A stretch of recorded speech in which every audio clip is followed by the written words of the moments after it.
জন্মদিনের কেক খেয়ে প্রাণ গেল এক শিশুর। ছেলের আবদার মেটাতে ছেলের প্রিয় গেম বোলিং পিনের মতো একই রকম ডিজাইন করে বাবা তার ছেলের জন্য জন্মদিনের কেক অর্ডার করলো। কেকটা দেখে ছেলেটার এত সুন্দর পছন্দ হয়েছিল যে কেকের ওপর রাখা বোলিং গুলো সে কেক কাটার আগে খেয়ে ফেললো।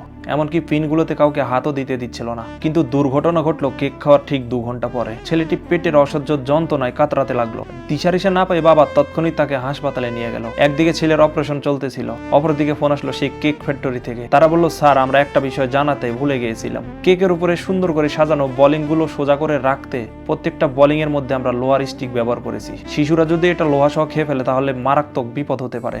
এমন সময় অপারেশন থিয়েটার থেকে ডাক্তাররা জানালো বাচ্চাটির পেটের মধ্যে 14 থেকে 15টা লোহার স্টিক পাওয়া গেছে। এমনকি কিছুক্ষণ পরে লোহার স্টিক গুলো বের করতে গিয়ে বাবুটা মারা গিয়েছে। আনন্দ করবেন ঠিক আছে, কিন্তু সামান্য একটু ভুল থেকে ঘটতে পারে অনেক বড় বিপদ। সুন্দর করে সাজানো কেকের মধ্যে লোহার স্টিক গুলো ছোট বাচ্চার পান নিয়ে নিল। আপনার আশেপাশের মানুষকে সতর্ক করতে ভিডিওটি শেয়ার করে দিবেন।